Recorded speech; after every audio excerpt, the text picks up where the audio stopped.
Hey, welcome back to 4 Geeks by Geeks, the place where geeks come to geek out and have technical difficulties seconds before the stream. I'm Bowser. I'm T, and I would like to remind. So off screen, not last week, but the week before, Bowser's like, "Hey, we're professional. I want you to chill with the technical difficulties." So I'm like, you know what? I respect that. So I have not said a fucking word about what's been going on our end for the last hour. Haven't said a word. I've thought it a lot, but did not say it. It's different when I say it. Just to be clear. He was trying to save the day, and he did save the day, just not within the 5-minute time span of the starting soon. So hi, welcome everyone. If this is your first time, I'm sorry, to 4 Geeks by Geeks, now's your chance to run. This is normal and will happen again. But we do this each and every Monday, except for the Mondays we don't, where we geek out with a brand new geek guest. It could be a cosplayer, it could be an artist, it could be a streamer. It could be me in the future. You're going to be a guest in the future? You gave up on the show? No, I think the person we have on is just me in the future. Oh. Do they get like a day off in incarceration? I'm incarcerated in the future? Fuck. Obviously.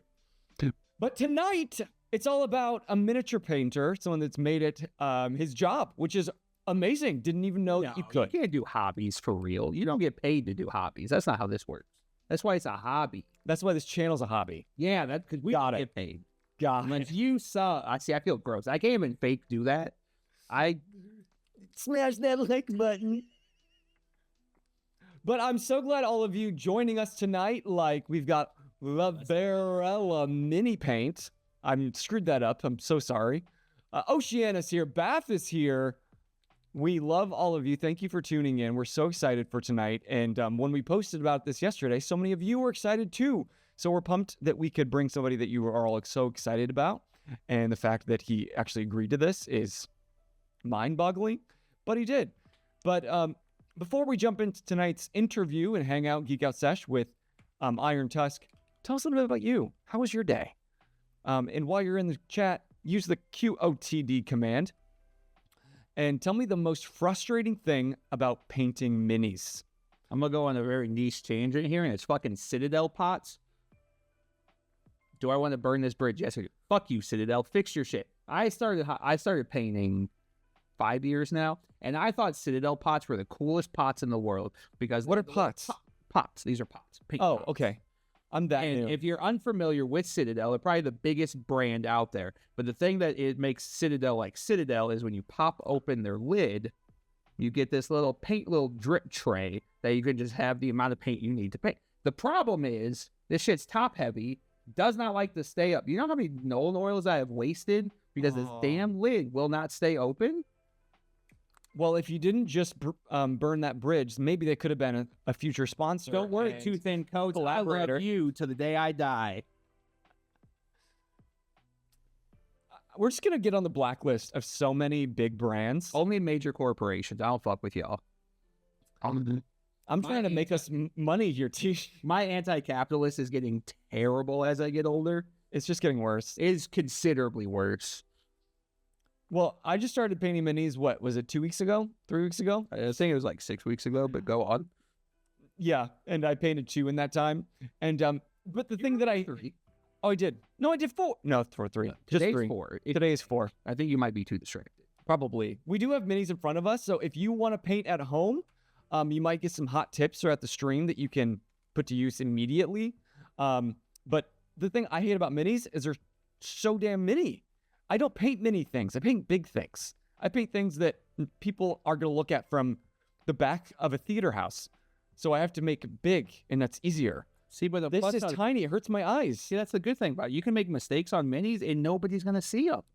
It's too small to see the mistake. No, you can make a mistake on the thing, and because no one's looking at it that close. Like on a set piece? Yeah, that's what it... But you make a mistake on a set piece, it's bigger because the stage is bigger. It depends on the mistake. As long as it doesn't look like a mistake. The process felt that honestly is. I think she just came in with the correct answer on like what is the biggest frustration is knowing that every step of the process up until the finish, you're like, this fucking sucks. Why am I doing this? Who allowed me to purchase this shit? Who's allowing me to post this shit? Like, why? because this is bad. And then you're finished like, Trust the process. Then you get all those self-righteous people in the comments are like, see, I told you to trust the process. Yeah, he's one of those fucking people. See, you just gotta trust the process. That's what I tell my volunteers in this set shop. Boser's the worst type of like positive reinforcement you need in your life. What does that mean? That exact example. What is it? I think that it's a good thing. You need this. Yeah, you but need you're me. too happy all the time. I'm It's not. frustrating as hell. I am on stream because I have to. No, just kidding. There is no difference between Bozer on stream and Bozer IR. Don't ever let this man lie to y'all. There is no government name Bozer anymore in Bozer. It's this individual now everywhere. I am Bozer. I'm getting my ID changed next week. I think I'm just gonna see if they'll change my name while I'm there. Be honest, how many subs would that take for you to legally change your name? I don't know how many subs. You guys tell me in the Because chat. we have talked about setting a sub goal of getting a 4 Geeks by Geeks tattoo. I would get one for free. I mean, it wouldn't be free. Oh shit. I mean, I would do it for 100 subs. Pay for it, and then we don't have to pay for it. Okay. But no, for real though, how much money did you legally change your name to Bozer? I think we have to get to 100,000 subs. That's it. Bet no take back. We've got this. Was that too loud? We've got this locked in. I thought I threw out an unachievable number. We get to get lucky once on the internet. If we can make that happen. Well, sorry, family. The name you gave me. Fuck you. But I want to get to the guest tonight because we were putting together a list of questions, and unintentionally, it's the longest list of questions I think I've ever sent a guest. It's like, oops, we're probably not going to get through all this. But I'm really excited, and I've got lots of questions, and I'm sure you do too. So be sure to put them in the chat as we go. We'll fold them in as much as we can. And, of course, use the command Iron Tusk to go give him some love. Follow his page. Feel bad about yourself. A little bit. You see all the minis, especially if you're a Critical Role fan. I was geeking out, scrolling through this morning, posting this story. I'm like, I know her. So I was geeking out, and so I'm about to have my own little geek out fit here in a second.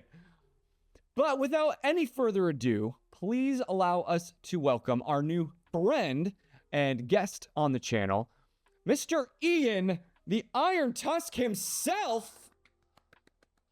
Welcome. Do we have applause anymore? Not yet. Oh, so that's we need to add future. Yeah.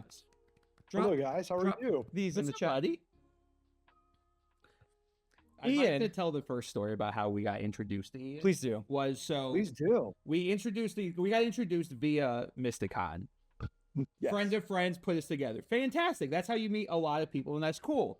So we're sitting in the stage hall, and I get a pop-up notification from Iron Tusk. I'm like, cool. What's this man saying? It's the back of my head. And just says, I see you. No formal introduction. No, hey, I'm Iron Tusk. Hey, I'm Ian. Just, I see you. But I'm going to be honest. It could have been like a picture with crosshairs. That's how I interpreted it. I immediately went to security, and then they said you were like a panelist or something. So, Yeah. I tried to Abe Lincoln you, but it didn't work.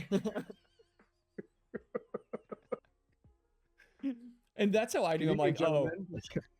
we're gonna get along real fine with this guy. Oh, yeah. Oh, yeah. Yeah. Very dark sense of humor. But Ian, say Hello. How are say you? hello. How's your day? Tell us a little bit Good. about what you do as a geek. Well, as a geek, I geek out since my hobby is now my job, and my job is now my hobby. I have to hobby exteriorly, if that makes a word, It is do other now. things like fish tanks and hanging out with my daughter and building bicycles and going on rides and hiking and other things like that to get outside more and be healthy and try not to. Hodgepodge. Or hodgepodge. Yeah. What's the phrase? Is it Pish hodgepodge? posh? Pish posh? Pish I posh. was close. Hodgepodge. I was close. Kit bash. Kit bash. Kit bash and mishmash. Well, good for you. I'm glad one of us in this room is staying healthy. Am I I'm not in that room, so I don't know. It's a lot of shade being thrown. I meant this general chat room, I guess, virtual room. No, that was a shot. Gotcha. He was not willing to stand on it. You work out more than I do. At least you go to the gym and throw. I threw several children this weekend, but that's another story. That's a different story. But for anybody that doesn't know you or didn't tune in because they saw the post, tell us a little bit about who you are and what you do as a geek. Who I am a father, a miniature painter, a geek, as in I've been playing role-playing games since I was about 12. I've been painting since about 13 years old. I've played mostly Dungeons and Dragons. I did get into the West End Games Star Wars books and series. That was like my big Star Wars introduction to role-playing game. I really enjoyed Star Wars, the original 3 movies growing up as a kid. Yeah. That was my comfort movie. And then as I got older and stuff, and then the Lord of the Rings movies were like the extended thing, were always on play in background as I painted or geeked out over stuff. Used to kit bash. I'm an only child, so I grew up with parents in the entertainment industry, so they'd either be on set late at night or doing other things. Oh, he's a Nepo baby. Now it makes sense. Kind of was. Kind of was. If that's one takeaway, chat, that's what you should. Yeah. Just be born into success. And that helps. Having rich parents helps, so you can, go do art, whenever you want at Burning Man or, wherever. And then from there, I would do a lot of like model building and hobby stuff. And it kind of just grew and grew and grew. And then I just started painting for my Dungeons and Dragons groups and just started practicing just hundreds, thousands of minis later, and fell into the Critical Role gig by chance via Nepo, being a Nepo baby. To clarify, I was being sarcastic at that comment. But it's true. It's true. It's a true thing. It's who you know and how it worked out. And we can get into that story when you're ready. And that's kind of it. Well, glad things worked out for you, Ian. Me too. I'm very humbled by it. Yeah. I'm very, very, very, I don't know what the right word is. Grateful would be the best word for the gig that I have with Critical Role. They're incredible. They've treated me so well. I am genuinely curious. What is it like to be able to say that, like, you get paid to do what for most people is a hobby? Because this is such a few and far between kind of thing. What is it like knowing that, obviously not by no point saying your job's easy, but a lot of people have the monotony of the wake up and just the typical grind life. What is it like to be able to just wake up and just truly get to do what you love? It's a lot of discipline. I mean, if you want to get down to like the real side of it, it takes discipline. I mean, it's easy to wake up whenever, I just have to paint this or that. It's only an inch or two high, no big deal. But you have to think about the production level is so high. They're not using just kind of like crummy cameras. Even if they got the best cameras, they're using probe lenses. You can't mess up. It's like a detailed model. Someone's going to revisit it over and over again, especially if it's a popular villain or a popular character. They're going to revisit these things over and over and over. And then it's, how do you repeat it? If this is your paint formula and this is your color formula, some people write it down. Some people just go the same color over and over again. You have to remember all this. So, and then it's repeatable. So you have to have some form of discipline to sit there. Okay, this is my time. This is what I'm working on. And then from that point, like if you run into any obstacles, you're adding glue or whatever it may be, like, are you going to stop today and like lose that momentum and that zone you're in? Or are you going to go tomorrow and hopefully recapture it? So it's a lot of self-motivation, and it's battling burnout. There's a lot of burnout battle. Sometimes you're just not in the mood to paint your umpteenth favorite miniature over and over again. What's your trick for that one? Burnout? Yeah, because I feel like that was something. Yeah, that was a big thing that I battled, because I did T-paints for close to a year. Yeah, that was when he just kind of got on Wednesdays and painted while talking to the chat. Yeah. Because you loved painting minis, but then it became a different monster. Correct. And it turned into a thing because I think it might have been different if we had like a revenue that came associated with it. But it turned into a thing like, I'm like, oh, I no longer look forward to this. Like, this is now a job, and I'm not having fun with this job anymore. Right. And I think I stopped painting for probably close to 6 months. there's times I need a break, and I get break from studio breaks and stuff like that. Other times you got to push through it. I can't like tell you like, oh, if you do X or Y or whatever, you'll get through it. You have to kind of push through it. And that's where the discipline comes through. And you're like, okay, you have to find it. You have to put on your favorite podcast, music, whatever it takes, and kind of push through. But burnout is real. I get burnout. And sometimes, it's like, okay, I've done a lot of fantasy. Let me look at sci-fi. Maybe I'll, go to Hero Forge or Eldritch Foundry and create a miniature and then print them out and paint something sci-fi, or get out of that rut, if you will, especially when it's your own thing and you can make mistakes or try colors or hey, I want to try this, and you can't do it on a paid model, or you can't do it on somebody else's time, if you will. So you can practice and play with ideas that will help build strengths when you do bring them into your production model painting building. I think one other thing I'm very curious to know, and Bozer keeps looking at our list of questions. I'm not referencing this list once, and there's a very slim chance we get to the point of this conversation, Wolves, we need these questions. I genuinely want to know, as you've pointed out, the cameras that are being used on Critical Role are high-end, top dollar. They're going to catch anything. Have you submitted a model and like, this is great, and then you caught it live on lens like, son of a bitch? Like, does anybody else catch those, or is it because you are so aware of your model that once you finally have that distance from it, you can finally piece together like, oh, that's fucked? I'll send you the picture if you want it. Oh, yes. It was not the Brave. And I was the first model I was doing for Critical Role, their mini painting channel. They did mini primetime. So part of it was like filming some of the new characters for that season 2. And Not was the first one. Well, Not's this big, and not an inch, not here, just soap a minute, not this big, this big. Ooh, she was tiny.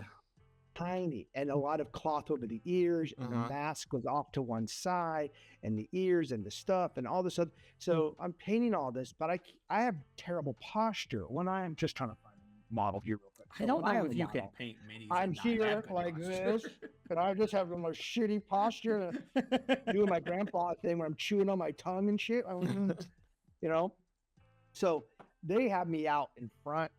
87 cameras are around it in every angle, so I'm not here. And then you're literally like your hands like cut stable, trying to like that scene in Toy Story where the guy's trying to like pin it and he's all shaky and then gets into it. So there was a lot of that. So after it was all said and done, I was looking at it and go, that's fucking terrible.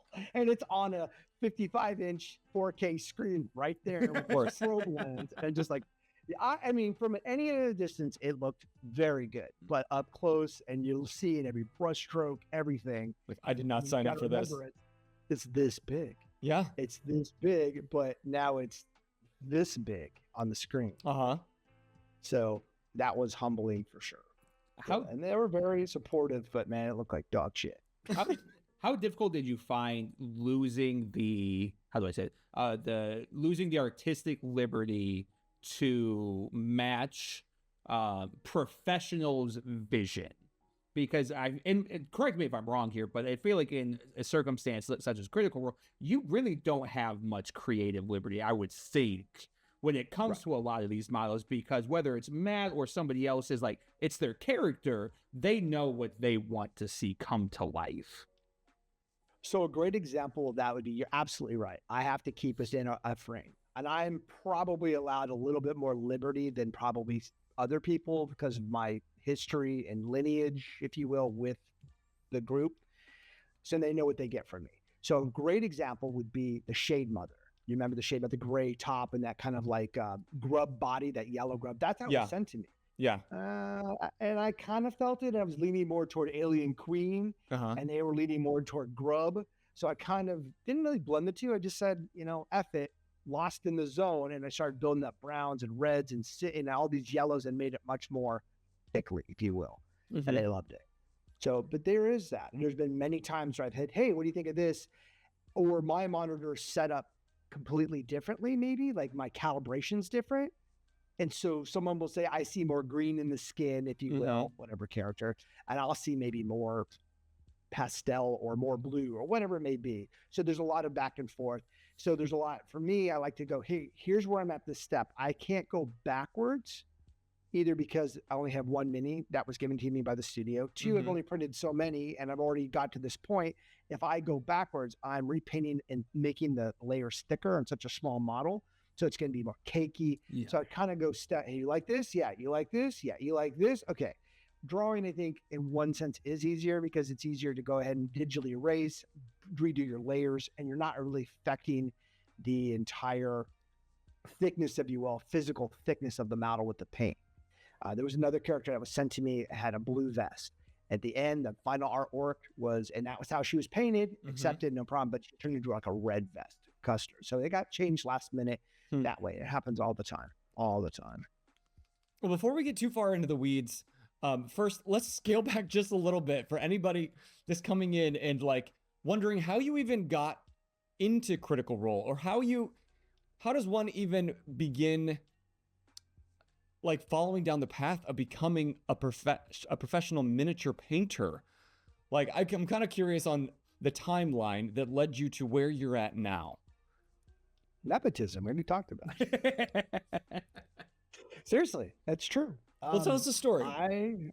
Okay, well, the story is, I've told it a few times, and I'll be more than happy to elaborate. The story goes is, I was in 8th grade-ish. I started hanging out with a guy, and his name was Chris Johnson, and his sister was Ashley Johnson. Sounds familiar. Johnson, as we know, is, I think, in Critical Role, as we all know. I'm pretty sure so she I grew up in that household. Yeah, I grew up in that household with them. He says so casually. My dad was in the studio, so he would just draw me like that. Me and Chris played Dungeons and Dragons all the time. So that's like our jam, and we had our fun. And Ashley would be doing shows at the time. I think it was like the last season of Growing Pains or something like that before she went on to like Phenom or whatever, or the other second one was. I can't remember. So we were on set hanging out because Chris's mom, Ashley's mother, would come pick us up from school, and then she had to work those nights. Saturday nights were shooting nights. So we'd be on the lot playing around and all that. So that's how I knew them. And all through high school, I was in and out all day at that house. Fast forward a little bit, I'm now painting. I'm trying to get into this world. I'm going to game groups. I'm going to meetup.com. Hey, need your miniatures painted? I'll do it for free. I just needed to practice, and I didn't want to have a drawer full of miniatures. Like that was a big thing. Nobody wants to pay for you when you don't know who you are. But I needed the skill set. So I worked graveyard for many years. So at work, when it was slow, I was able to paint on lunches and breaks. And then when I got home, I would just paint until I passed out and then went to work. So that was that way for years. And then it just slowly built. Then one time in about 2016, it was International Games Day. And other than that, Norton threw my name in the ring. Somehow my name came up. And they gave me a commission to go do the box set for Dark Souls, the board game, paint all the miniatures. I had 3 days to do it. 3 days? 3 days to paint all the characters. It took me 3 hours to paint one. Well, call that a work. That's a grind. I was like, this is my 8 mile, right? This is it. That's your montage. Spaghetti. Yeah, totally. It is. And I recognized it, and I worked my ass off, and I hand delivered everything like 10 minutes before it was starting to shoot. Like I just, here you go. They ran out and grabbed it. It was fun. I didn't hear anything after that. And then I got I think it was an email from Liam, and he liked the painting I did for the game, and he wanted me to start painting for him in his private home session. So I said, of course, yeah. And, he was very generous, and they paid for it. They paid for that.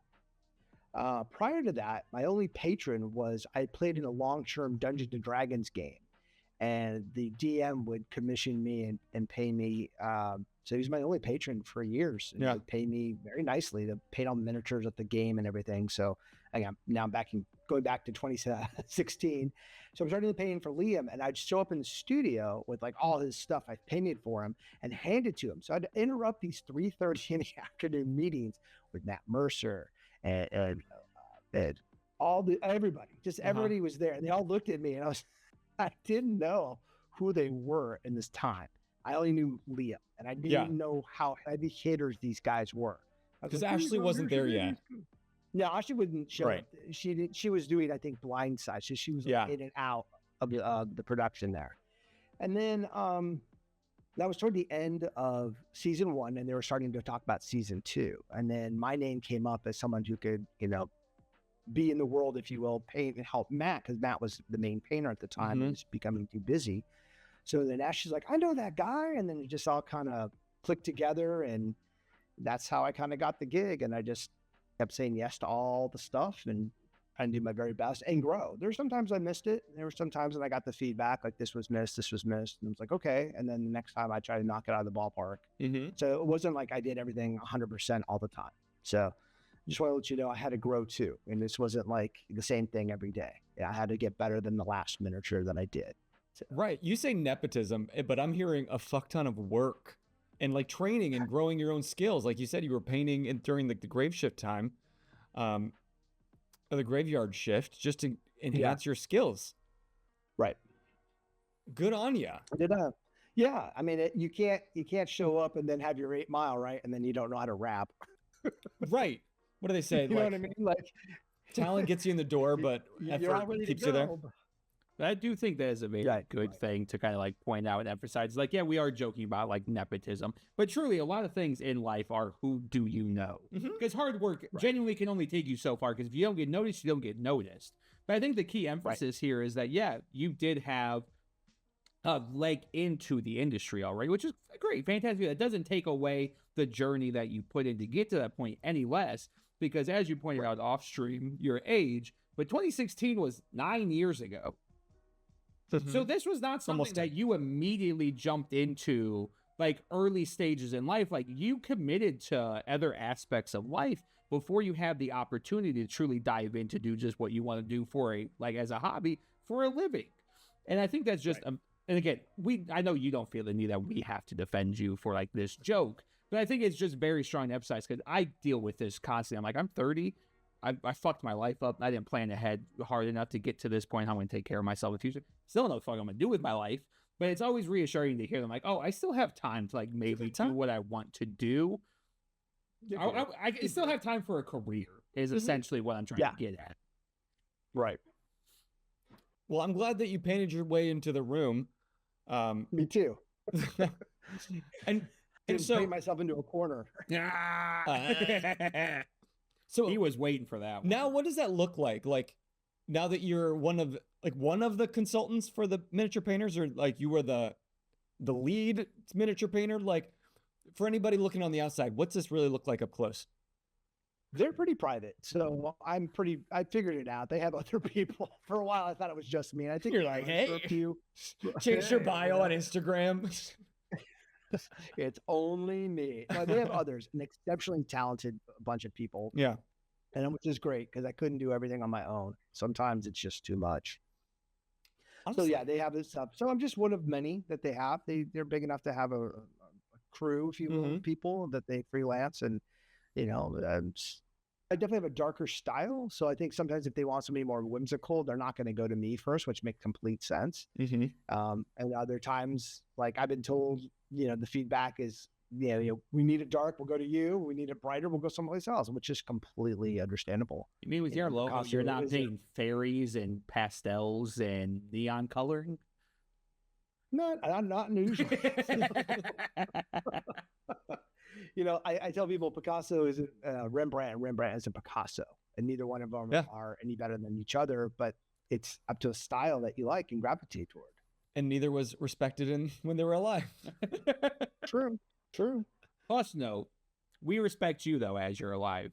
Just maybe a little more. Just maybe a little more. Yeah. And then that's the aspect of life. We'll see what happens. Thank you.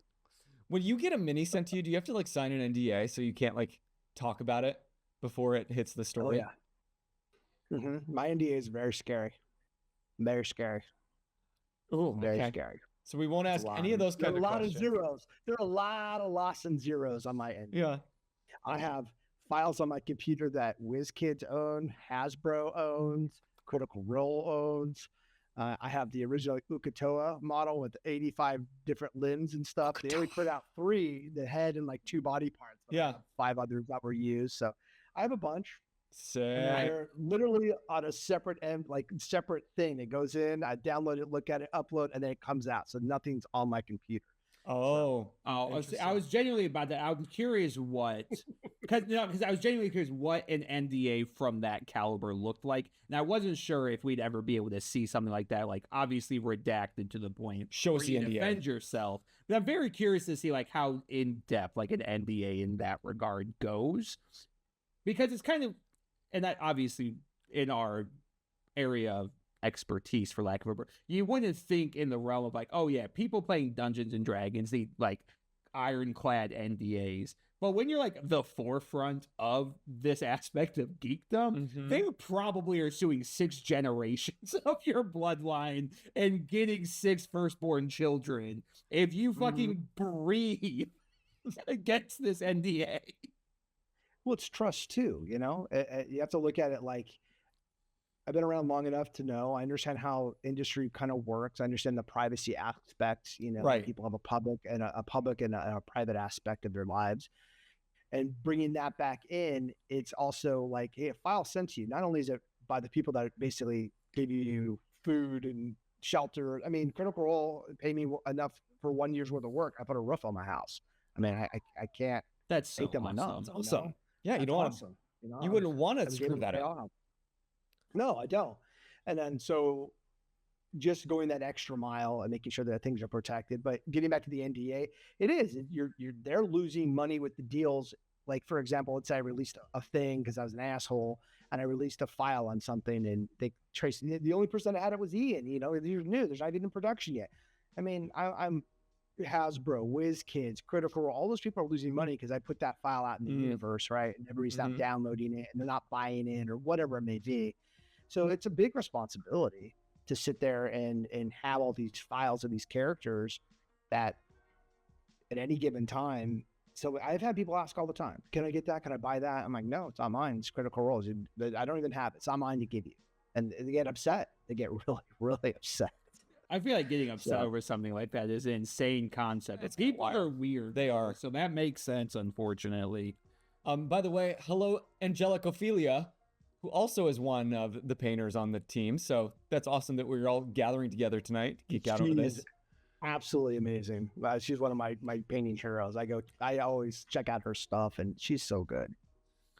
Drop your at unless you've already commented on our Instagram, so we can give you a follow so we can see some more. I think we already are. We are? I think so. Fantastic. We connected through this. Because I need more people to bug so I can get better at this fucking hobby that I hate to love. Love to hate? What's the correct one? I think it's both. Hate to love. I think it's both. But like you said, people get upset when they can't get their hands on this. And I think part of it, at least like trying to put myself into their shoes, is because like as a critter myself, like I fell in love with D&D through Critical Role. This was like 5 years ago. I think we were trying to play. T was going to teach me. And I just, as research, I'm like, well, let me check out what it is. And so that was the first one that popped up. I listened to it. I'm like, holy shit, this is D&D. And then I had to immediately let him know, no, bud, it is not. That's high-end D&D. That's high-end D&D. But it's just like any film or book genre that you fall in love with, like those characters mean something to you. And that story like becomes a part of your life. And like I've cried when Molly Mock died. Sorry, spoiler, season 2. Oh, that's fucking crazy. Like literally, I remember crying in my kitchen when I was listening to it at the time. So what does that mean oh, sorry, go ahead. No, I was just saying, I got a text message from Allison when we were doing Molly Mock. He's like, don't put any of those symbols on this coat yet. We can't release that yet. I'm like, but this is kind of like a production one. It's going to be like following you. This is before they made the costume change, the original one. So I just found like decals. I just put like general decals that didn't mean anything. So like I had to get the idea across, but at the same time, not reveal a secret. Yeah. Back to so. Yeah, it's amazing. Like, getting back to your point with the D&D and watching them play, and it's absolutely riveting. But what does that mean to know that you are a piece of that? Like those are watching on Twitch or YouTube, like they see your work and several other talented painters, but like it is now canonized in the Critterverse. Like, what does that mean for what you're working on it? It's humbling and a little scary. I got a Shit in your level pants. death threat. I got a low level death threat via email.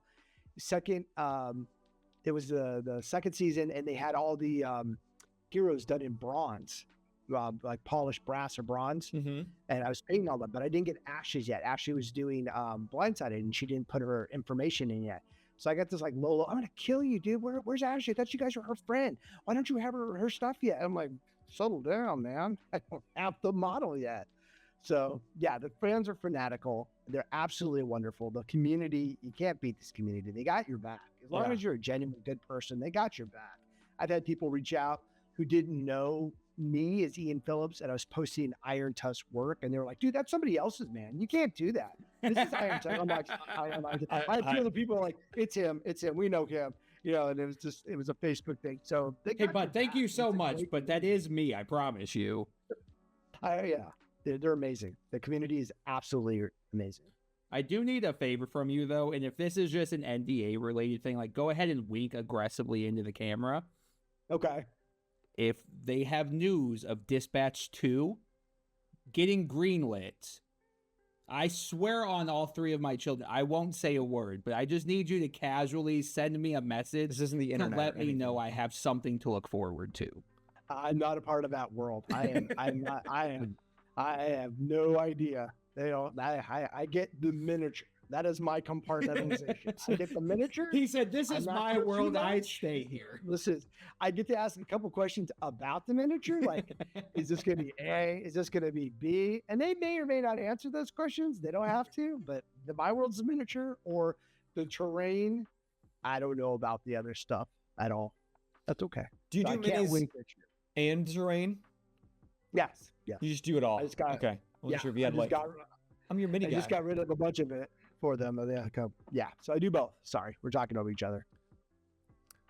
I want to know like how you learned this skill of like getting to the level that you're at. Like when you said you were practicing and getting better, like what does that even look like? Because I'm watching T-Paint over here, and I'm already intimidated, and my eyes hurt looking at it. So like what are kind of the things that you're looking at that you specifically leveled up on throughout this process? I think it depends on your style, but to make it focus about me would be I liked painters that are smooth blenders. So I had to learn how to I'm gonna leave now. smoothly blend it out, and I could not get the brush, no matter how thin I made it, to work the way my brain wanted it to work. I ended up going down the rabbit hole of airbrushing early on, where I was like, I have to figure this out. And then once I figured out the airbrush, it made a lot more sense for me to like layer up slowly, bring in the shadows, do a lot of more zenithal, they call it now, zenithal highlighting, but it's basically, pulling up your volumes and making things bigger and brighter. And then from that point, using the airbrush to blend everything together, usually with washes or with like light coats of like grays or whatever color it may be, it doesn't matter. Mm-hmm. But using the airbrush to kind of softly blend things, I'll do things like I'm trying to think of the aliens. I'm sorry. They start with the R. They're toward the end of Critical Role 2. Radions. I'm sorry. From Rudis. Yes. Yes. So they have this large crown, and the artwork had it blended down to this like salmon pink red to this like beautiful kind of yellow ice khaki. I can't do that airbrush. I can, but it looks like shit. So I had to use an airbrush. So I had to figure out how to do the layers backwards to pull everything together and then do the hand. So I'll start personally with the skin. I'll do all the skin detail, even if it's just knuckles through glove. And that way, then I'll hand paint over past that and just leave the skin tones where I have them with the blending of the airbrush. And that gives me a very smooth kind of organic look. Because I don't look at people with lines. Some people have a very comic book or a very like outliney kind of style, which again, no problem. It's just not my style. So I see less line and more shade. Like for example, someone will say black is the deepest shade on a green shirt. True, but I'll use the black green instead. I always have a green tone mixed into my blacks, if you will. So just try to like incorporate that. It's all about learning from the last thing you have done. if you have to keep learning. Even if you do an army, at the end of the army, the last guy should be way better than the first guy you did when you started the army with all that practice. The only downside of that, though, is then you have the best guy and then you have the worst guy. I'm like, fuck, now I got to redo all these guys. Start over and so reverse. they look the same. Yeah. And it's just a never-ending cycle because then you just get better, and then the best guys are your worst guy. And you're like, fuck, this is a never-ending cycle. And then you just keep buying more mid-days. So I'm going to get all of these painted. No, you're not. No, you're not. No, you're not. But yeah, you got to stop. Yeah, I had a huge pile of shame, as they call it, and I just stopped. And then when 3D printing came out and they were like getting into that, I learned it real quick, and I bought tons of files. I have thousands of files. I don't print them and paint them as often as I That's your version of gray shame, is unprinted files. It's just liquid plastic in a bottle ready to be printed into something. So it's just felt. But It's at least it everything stores and better. nothing all at the same time. Yeah, no. So where do you like see your career going now that you've because so many people would My next question. same brain. Nice. You would see like what you're at, you're like, well, that's the peak. That's like the dream. You made it. Is that like, are you at the top of your mountain, or like what's on the horizon for you?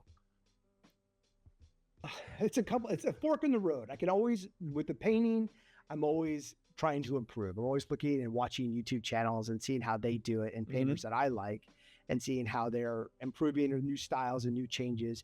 And I'm also branching out. I'm starting a kind of a hobby company, if you will, with Andrew. He's under Mage Brush. What? We had no idea. This is brand new information. Don't ever send us an NDA. We would not be very good at keeping this hidden, as you can tell. Noted. Yeah, we're calling it Dex Check. Love that. CHX. And we want to get into more refined hobby products. Things that, like, for example, like maybe like a hobby knife that's not using steel blades, but maybe like ceramic, the ceramic knives, you have replaceable ceramic blades. Yeah. Kind of more high-end like stuff where you're buying it once and you know it's quality. Yep. We have a product that we're developing now. I know you guys know a little bit about it, and we don't want to say anything quite yet. We have a few NDAs out there with painters that we like that are going to test it out. But we're hoping this will kind of get our foot in the door and start building out other products. We're taking them one product at a time, and we really want to find all the flaws in these products that we're developing so we can address them. Everything from the way they maybe feel to they just don't make sense in the market, So our first product we're working on. But you guys can check out we have an Instagram. It's just DexCheck, DEXCHK. It's a black and yellow logo. Okay. So if you see that, it's new. It's literally a few weeks up. So we followed today, and it's like 2 posts in. We're like, yes, we're an OG now. Woo! Yeah, it's basically it. Yeah, it's a lot of work, and Andrew is killing it. He is doing 99.9% of it. I'm like, what if we made it this color? He's like, all right, man, let's talk about this. Sure, buddy, if that's what you want. Andrew's amazing. He's absolutely he's amazing. He's a great partner to have in this, and he's very, very skilled. So, well, how did you two get linked together? We kind of knew each other over and over through the years, and just messaged back and forth and stuff. And then finally, I told him I had this idea, and then he's like, "I have the same kind of idea." And I was showing him, here's like some terrible parts I've put together, and they were pretty terrible, like hodgepodge put together. Yeah. And he goes, "What about this?" I go, "Oh my God, my instant idea was refined instantaneously." And then we just started building, going back and forth, and then we went to MysticCon, and we kind of met up there again, and we just talked more of the ideas, and we've been just working on it since. So it's really cool. And so my next venture is to hopefully get into more of the hobby product side of this world, and see what we can do and bring better products to the space. Can you imagine how boring life would truly be if we listened to our parents and then talked to strangers on the internet? No, that sounds awful. Because, if you think about that, like, you said, you just kind of casually knew him from here and there. We met you just from, I don't even know how we met Heroes. I'm going to be, what was that, Cantina? No, I was scrolling, and I found his account, and I was like, hey, I like your D&D. You should come on the show. I just think it's the funniest thing in the world, especially the older I get, because I hate people. If you did not gather that off, Rip Ian, I am not the people person. That's what we keep him around for. I bring ideas to the table and stupid comments that he has to deal with afterwards. But I think it's absolutely incredible how we get to just casually meet people on the internet, and then that little meet creates a new webs of like interchangeable, like intangible, like aspects of our life. Because it all started so simple as that you picked up a hobby of painting miniatures as a kid, which I do want to circle back to a moment before I lose this train of thought. It's these little like stepping stones of like our life growing and the geekdom growing into such a massive thing now. So 2-part question. Being somebody that is older, that has got to see a lot of these things evolve over the, hey, we keep this in the basement so we don't get our ass kicked on the playground, to you now being a part of the literal myth, like the mythos of one of the biggest things in geekdom of all time. What is it like seeing that transition over time? It's refreshing, actually. Is it? Not that long ago, 10 years ago or so, I still had friends who played and don't tell anybody. Yeah. Dragon. Yep. Okay, but you don't do anything to shame about it. And now it's like a badge of honor. Like I play, I have this character. Let me tell you about this. Hey, and it's something that people get together and talk about their adventures, which is great. I think it's so positive to have such an outlet for creativity. If you want to build terrain or paint miniatures or, just tell stories, write stories, develop your story. I think that's awesome. So I hope that answers the question. Yeah, and what would you say that you think you missed the most out of like early age like hobbies? Like, is there anything that did not transition as time has passed that you wish kind of did? As an old man, I didn't say that. I didn't say that. Kind of did. Kind of. Anyway, metal minis. I do miss the weight of a metal mini. Yeah, I'm gonna say I know of them. I don't think I ever had one. Monopoly. I had one. Does that count? Kind of. Yeah, it's just the weight of an old metal mini. It always meant like adventure. You always kind of had that ready to go. It was weighty. It was your character. And don't get me wrong, plastic is better. Resin's 10 times. The details are way better now. Right. It was just the weight of that old metal mini, and then getting them in the kind of like VHS boxes, like a Dragon or something that you would have had. Yeah. Gluing that together, and there was no how to paint, so you just threw paint over metal and it all flake off. You didn't understand how the box art looked so good. Pre-internet was like when the mystery was still a mystery. Right. I kind of miss pre-internet some days. Some days. I never experienced pre-internet, so I can't relate. This baby over here. There was like that mystery of where everything just around the corner could be anything. And like life is what you make of it. There was nobody that was on your feed that already proved that either you can or you can't. And there was just such hope and desperation. God, you're hanging out with me too much, bud. You are getting dark. Don't do this to yourself. It was a different time. It was. I think ignorance also gave you. It was. I think ignorance gave you a little bit of bliss and courage that's not here today. So, different times, just different times. So take us back to like those days when you first started painting. You said that you painted like hundreds of thousands. What's been your favorite mini that you've painted, both of all time before you were getting paid to, and the one that it's been your favorite since you've been being paid? I will show you. I have them here. You got them both? That's what I was hoping. I knew this was a nostalgia, man. Show us your goods. Yeah, whip it out. I'm showing. Hold on. I got to make sure we can see it on camera pretty good. If not, I'll send you a photo. Got to find this last guy. Oh, there he is. I knew I should have made a stream button that would have just made him bigger.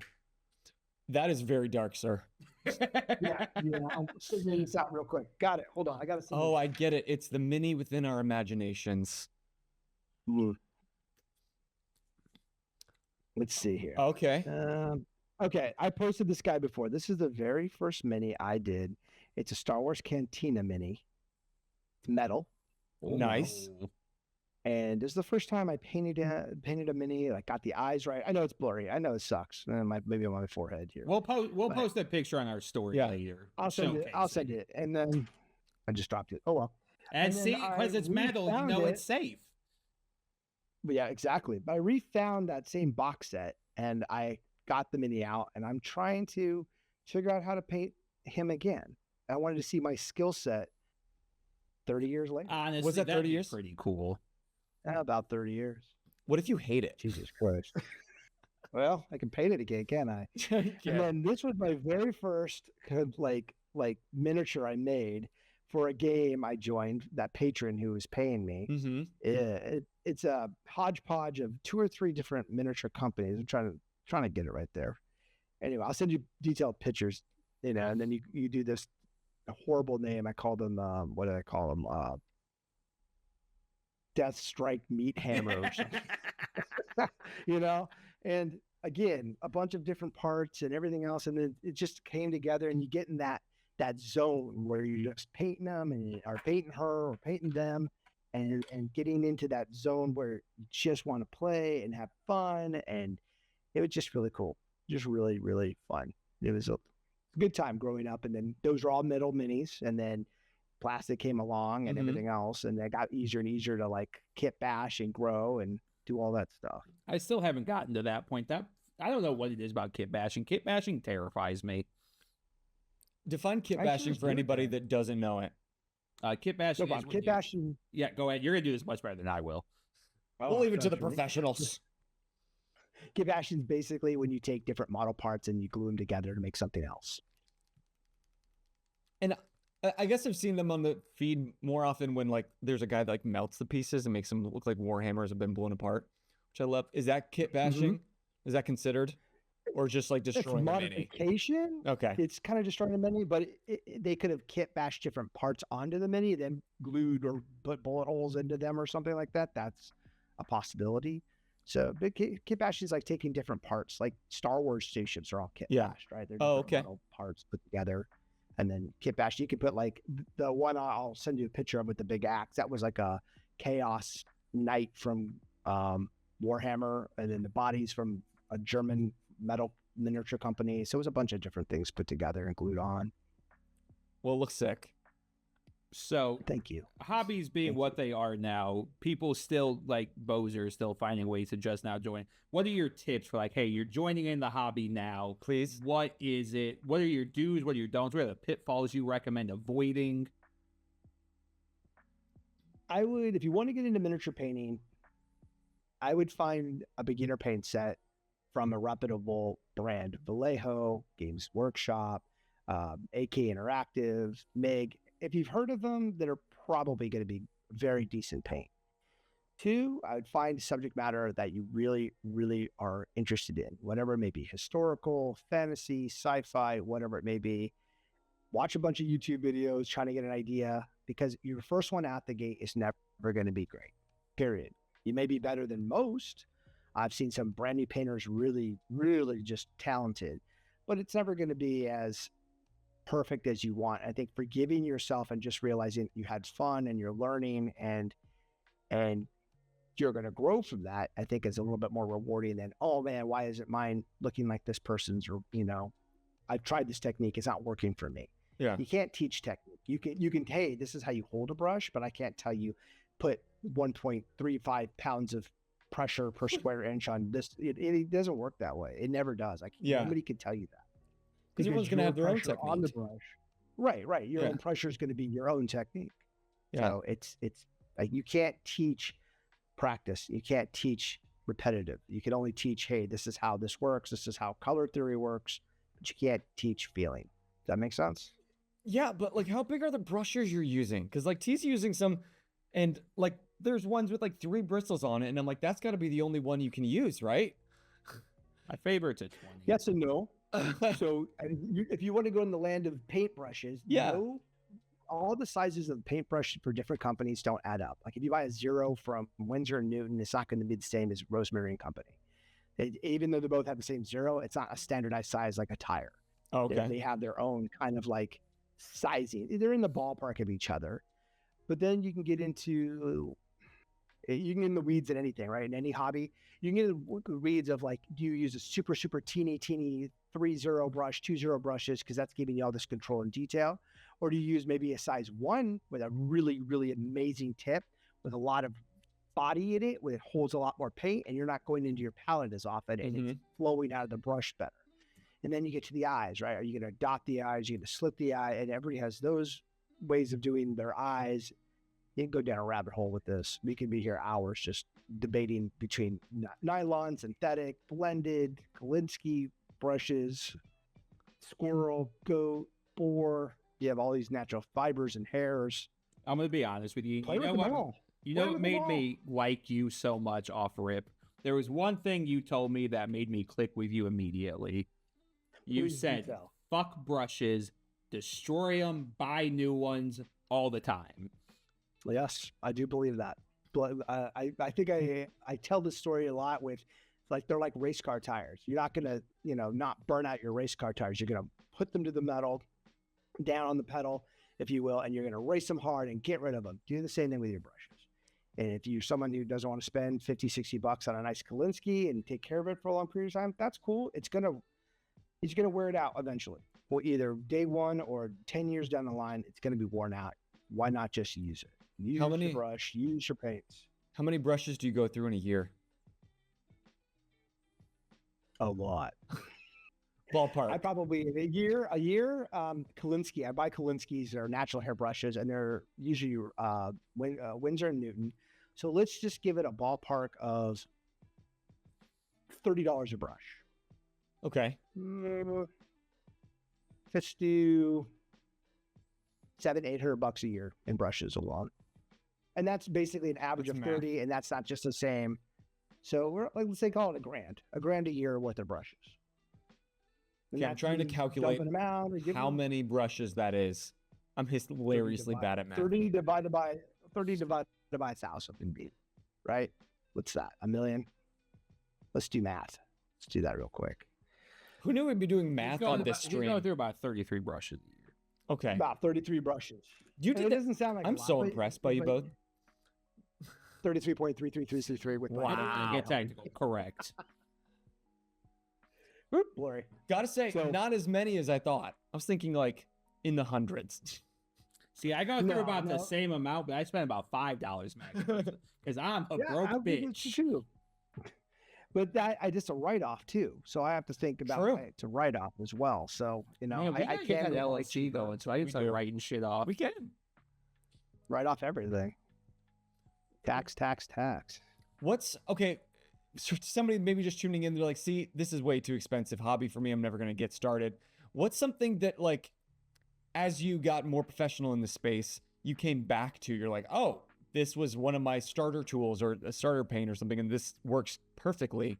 Like, what's a tool that you are using now more regularly that you didn't ever think that you would once you became a professional? I do go back to the least expensive brushes. I'll buy huge packs of like 60 brushes for like, I'm just showing one right here. This is like literally $1, and it's like a synthetic, and it's pretty good for a good like 1 or 2 use, like painting session, and not just 1 or 2 strokes, but like a couple hour painting session. I hope so. So I'll go back to the cheaper brushes because like I'm just destroying them, and then I'll do the finer work or the more work I have to really concentrate on edge work, faces, eyes. We'll use the better brushes. But if I have like an army, I'll just use just crummy brushes that are just working because I'm just laying down layers after layers after layers after layers. Coming back, airbrushes. Believe it or not, I don't buy the top end stuff. I buy kind of like if there's a Lexus of airbrushes, I'll buy the cheapy Toyota Tercel version of it. I figured once you know how to use the tool, as long as it performs, it's going to be okay. I use the Mr. Hobby is the Creos, Creos brand. Okay. And a lot of people love to use the air pressure, to turn the air pressure down to get like less air and they have more control. I hate touching the compressor. So I just turn it up to like 50, like it's a spray can. And then I have airbrushes that have this knob in the front. And this allows me to change the air pressure right here. So then I'm just messing with that. And I'm not like going to the air canister and messing that down. Uh-huh. So I find airbrushes, the cheaper airbrushes, I mean, everybody eventually takes the back off of them because what happens is they get heavy and then you want to like basically dislodge the needle as I can because it's stuck with paint, but you dislodge these needles. And these needles aren't cheap. They're like 16, 17 bucks a pop. Oh. The nozzle in here is like 26 bucks a pop and just micro. Yeah. So yeah, it gets crazy. And I guess your question was not to intimidate with prices, but as you become better and better, you realize where you may need a performance piece of equipment versus where you're able to compensate. And a cheaper brush, I can do this, but I can't do this without this better piece of equipment. Right. So I think it's experimentation and just playing. And that's where And if Dex you have Check friends comes that in. Yeah, Ah. trying to develop our first product. I can't talk about yet, but hopefully get some good feedback on it and start getting them out. We want to try to keep everything here in the U.S. Because of the tariffs and everything. That's really the only reason why, and keep it affordable as well. So American made and affordable. It's not going to be dirt cheap, but it's not going to be hundreds of dollars either. So we'll see. Hopefully it'll work out. I'm sure it will. You and Mage Brush at the helm. Hope Like, so. He's amazing. do you He's feel- driving the ship, man? Do you feel like the tools in this hobby space have evolved at the same level as the hobby itself?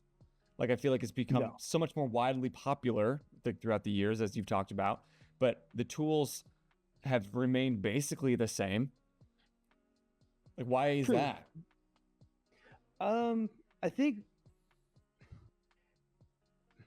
so. Different hobbies have different things, obviously, that they can focus on and borrow tools from.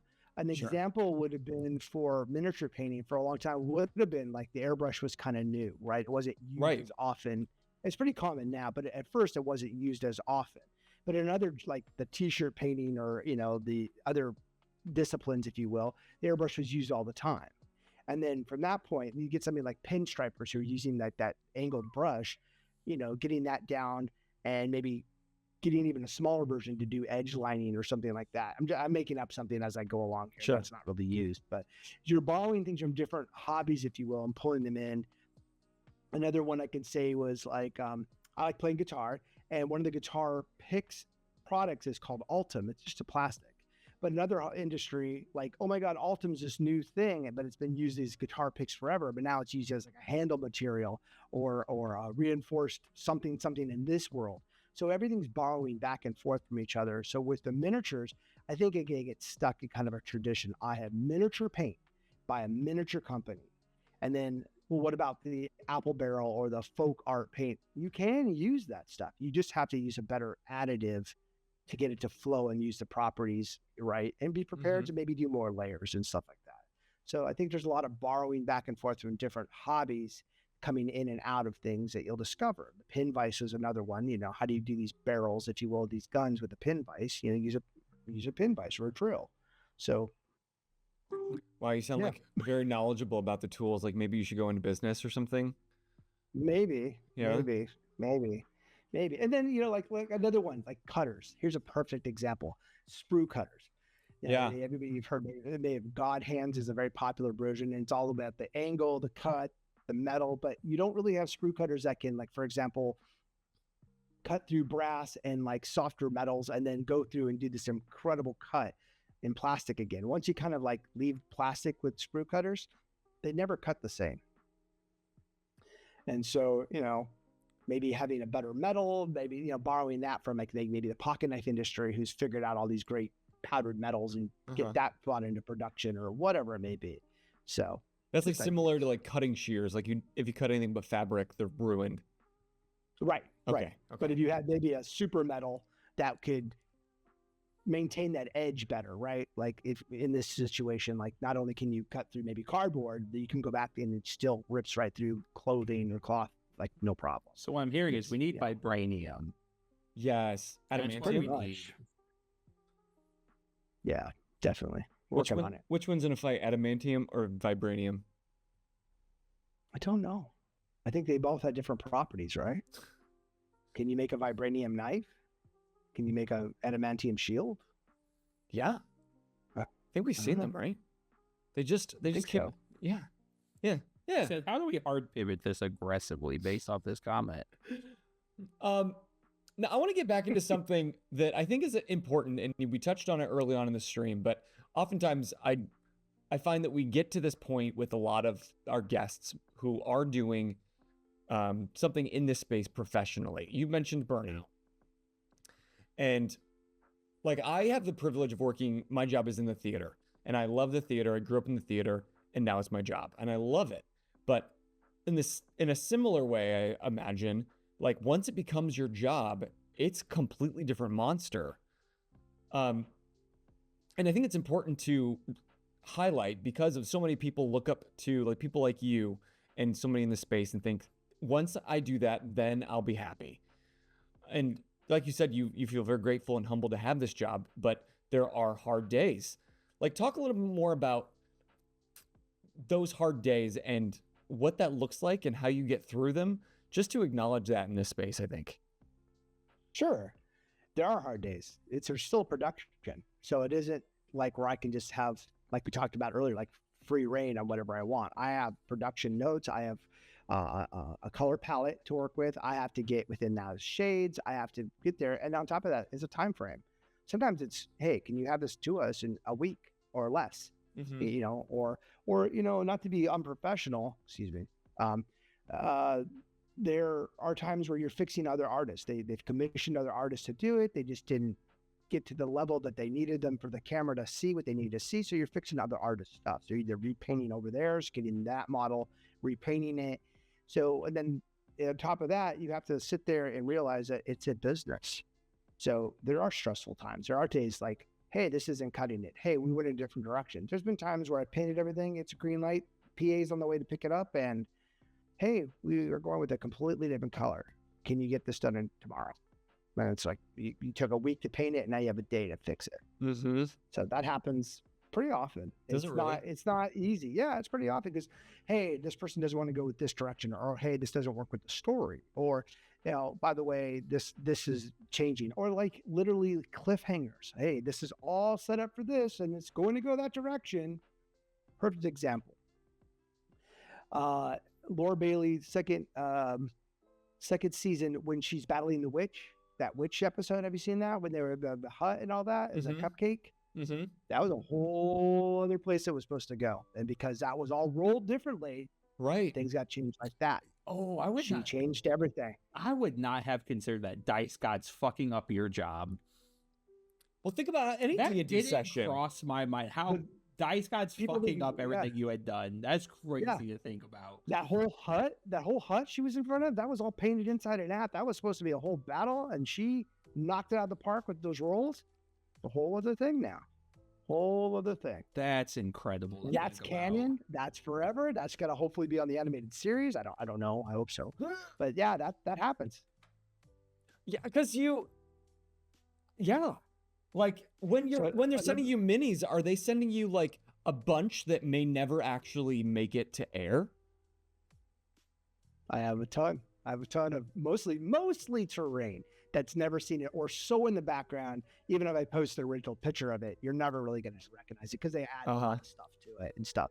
There's tons. There's tons. I did one of my first few jobs that didn't get the light of day until like middle of season 3. So, Oh my God! So they hang on to them at least.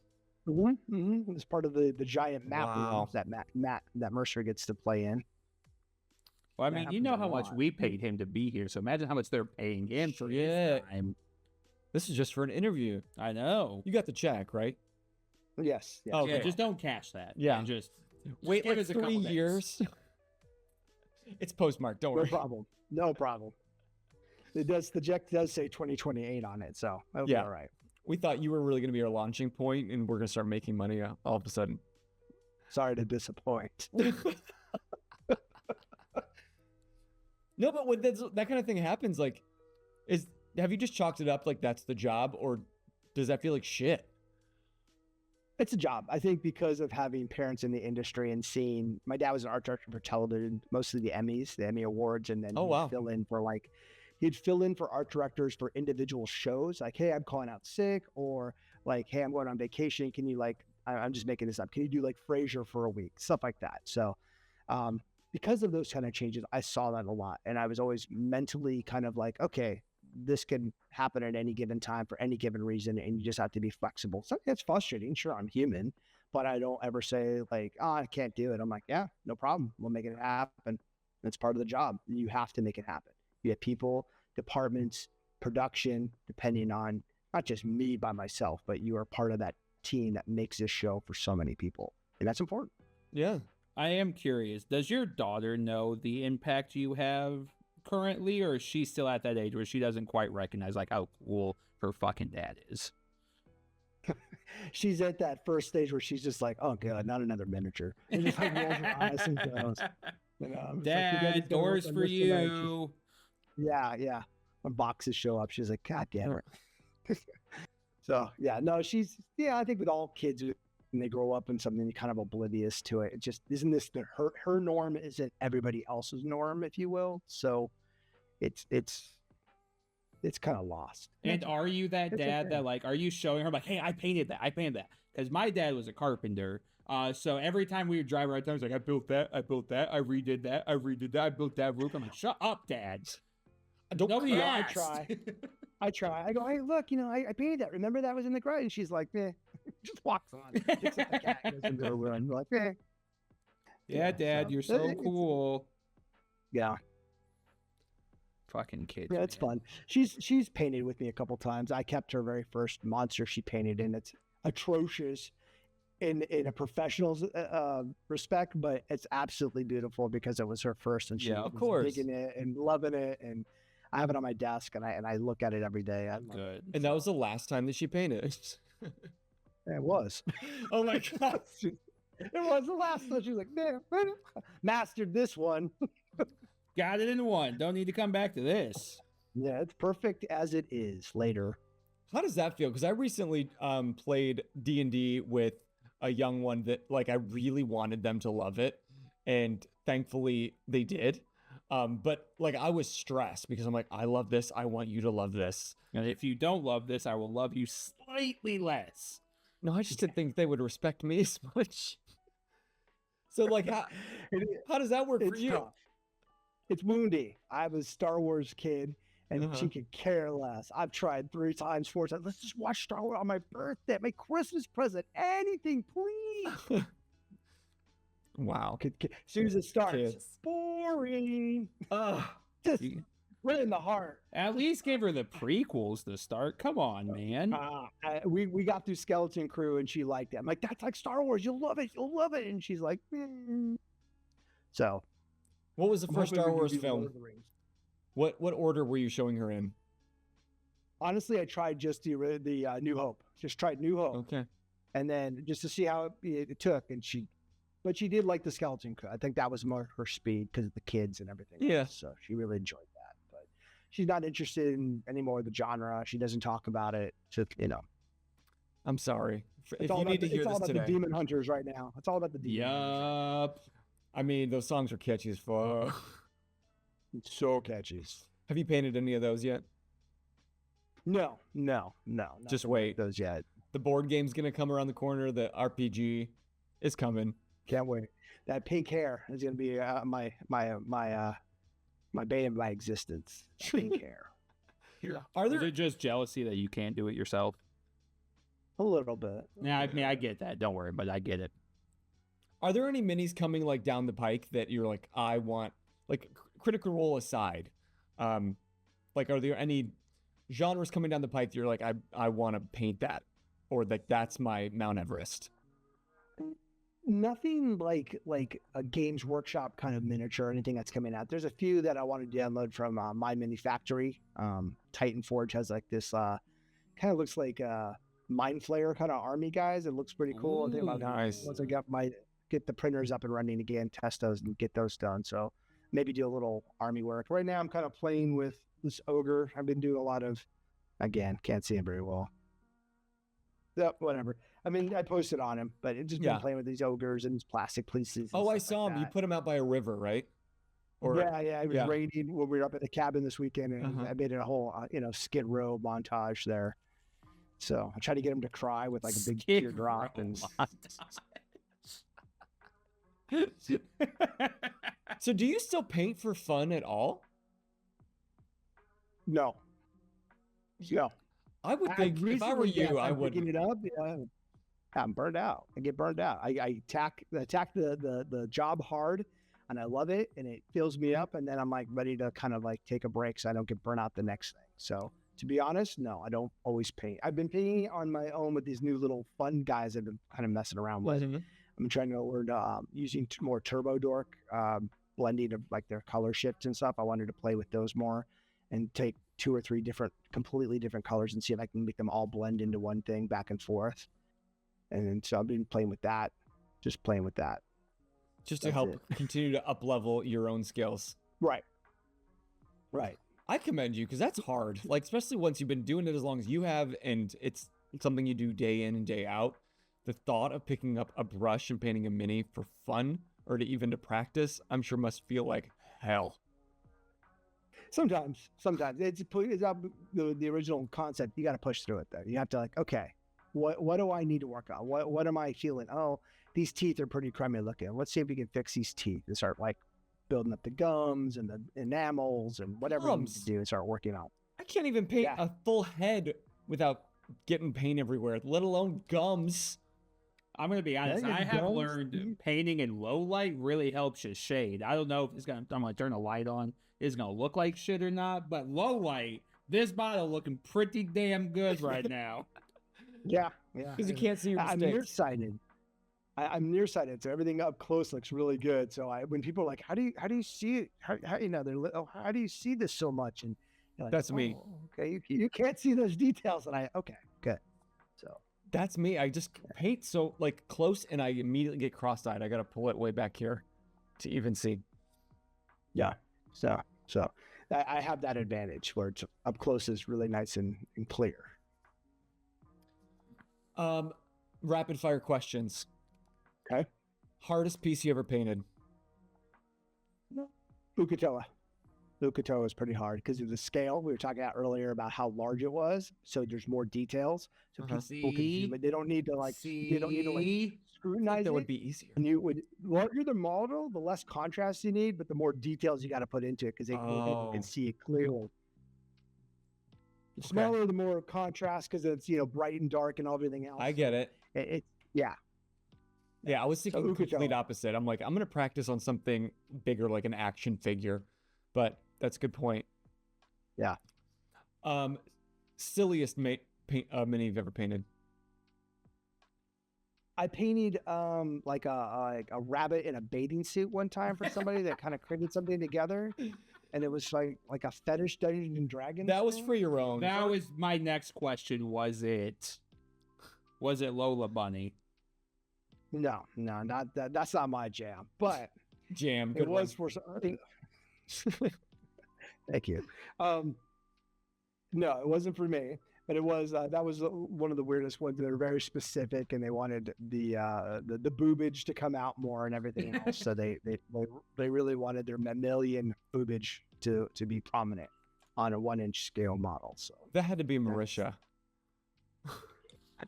This is in the before times. Okay, commissions in the before times.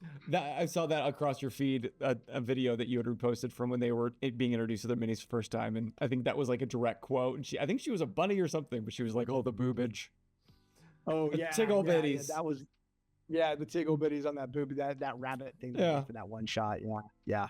Different, not the same, but different. You painted a lot of rabbit boobs in your time, Ian. How does that feel? A lot of animal fetish people have. You just take the money and don't judge, Okay. That's my motto. Accepted your corporation. Right. What if someone does with a donkey, which is none of my business. Quickest turnaround time you ever had on a mini?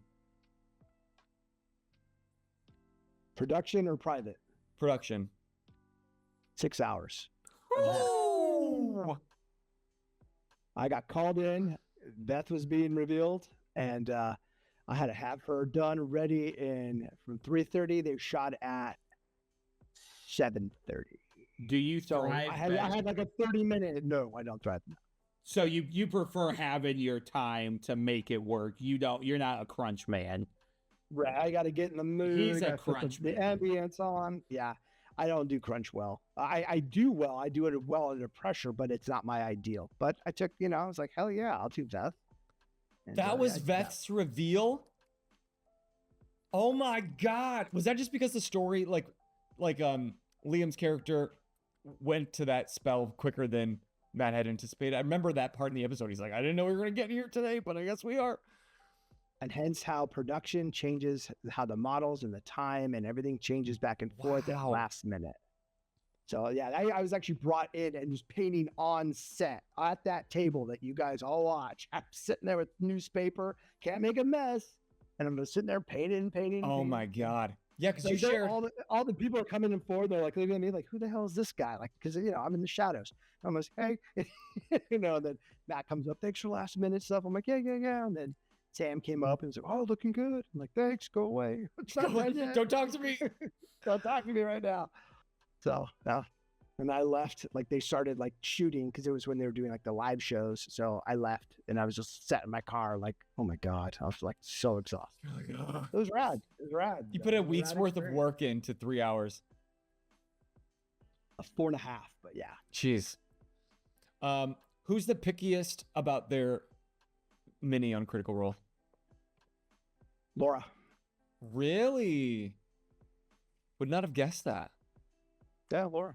Which is good. She wants them perfect. And she has every right to be. She's amazing. Her mini should be amazing. Who's the easiest to please on the opposite of the spectrum? Probably Travis. I was gonna. As long as you kind of get it right. Yeah, they find each other, right? Yes. Yeah. Well, during one of the I don't know if I could say whatever, the undead wood and stuff, and Mm-hmm. his head wasn't working, so we cut off Han Solo's head from a miniature and glued it onto his because he just wasn't working for his preacher character. So I was like, oh, I got Han Solo. I only had like 2 or 3 miniatures to like work with, like kit bashing right there for that at the time. So it was like Han Solo's head was his head for that miniature. So it was easy. It was easy to work with. And has Critical Role been like the main, I guess the Titan of D&D that you've painted for, or have you painted for other shows? They're the Titan. I paid for a few other shows that are not being currently broadcast, and I don't really remember who they were. They were many years ago. Yeah. I've done Peterson Games. They do Cthulhu Wars. So they have like this board game with all the Cthulhu H.P. Lovecraft mythos. So I did that for a project that they were converting all those game pieces into Pathfinder rules. Okay. So it came out with a book for Pathfinder for Cthulhu models under Peterson's, I guess, license. So I did that. I've done WizKids. I did a box set with the Beholder. Nice. Me and two other amazing painters, and we got into production for that. I've done a couple. I forgot who it is, and I do apologize for that. Is the new publishers for the Conan the Barbarian board game. It was a bunch of miniatures for that board game when they wanted to set up for their Kickstarter and things like that. So I do a lot of Kickstarter stuff and just one-ups. Just kind of take what I can when I have time for, what I'm interested in at this point. So some hobbies and some things are just not interested. I'm not interested in ladybug wars, so I'm not going to paint ladybugs. Too cute. It's not my thing. Too much. I have enough ladybugs. Last one. Favorite non-TTRPG board game? Uno. Respect. My daughter rips it, but my daughter rips in Uno. Rips. So we have a lot of Uno wars. Yeah. So Uno. All right. Any parting thoughts, Mr. T? No, this went exactly as I went. Whether I told him off day one, we're friends whether he agrees or not. So perfect. That's what I need. It's very, very rare that I find somebody that I truly click like you and I have clicked on this show. I keep up with everybody as much as I possibly can. But I went back to him. I was like, yo. I was like, I don't give a fuck about you no more. I've got a new best friend. So I knew from the moment you guys met, I'm like, well, I'm replaced, and I'm fine with that. It was a good run. It's understandable. Yeah. It's good. Okay. It's okay. We won't be mean. Three's a crowd, but we're not going to be like singling you out or anything. No, I will for sure. Okay. I'll just be painting a mini after what you did to me at your house. It's only fair. What'd I do at your? Oh. Don't even.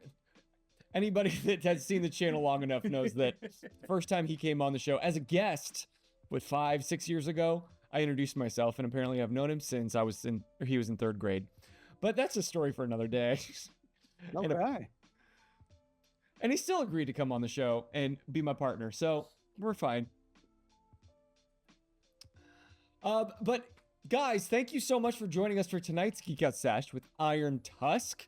Make sure if you haven't already, go to his Instagram, give him a follow, comment on all his stuff because it's all beautiful, and follow along as he's continuing his onslaught in the hobbyist space with Dex Check. Can't wait to learn more about that. You and Magebrush will be back once you guys are able to talk about it. Yes. I'm proud of myself for not, is all I'm going to say. I am too. Yes. Burn bridges with corporations. Let's not burn bridges with No, budding I support companies. the homies. Okay. Thank you. I appreciate that. And we really thank you for coming on and taking the time, Ian. Really. Thank you for having me. I really had a great time. Of course. Geeking out with you and just honestly I was like trying to soak it all in while T was painting. Let's see my mini. Let's see what it looks like. Get it up close. Walk around. I'm fat. I can't do that. We gotta move things. I'll post on Instagram like we always do. There's no way in hell you guys are gonna see this. So what is the mini you're painting, by the way? It's a BattleTech mini. I don't remember which mech it is because the box is behind me and I don't know which one I primed before this. So and he won't teach me to play until I paint an army. So I don't know how to play, but I'm gonna paint him just to learn a new game. Hey, I know a painter that can help you out if you want a really kick-ass looking army. I'm like, look at what I did. It only cost me $10,000. Deals can be made, my friends. Deals can be made. Okay. Well, guys, thank you so much. Tune in next week when we have more action, and every Monday at 8:30, except for the ones that we don't. We're getting into the holiday season, so I will tell you that around middle of December, we're probably going to take a little break. But keep coming back. We've got lots more guests, especially after coming off of Mysticon. We've got plenty of those great individuals like Ian and Magebrush that we met there, and we're going to continue to highlight their stories. But until next time, I am Bozer. I'm T. I'm Ian. And you just keep geeking out. Geeking out. There it is. Bye. Bye.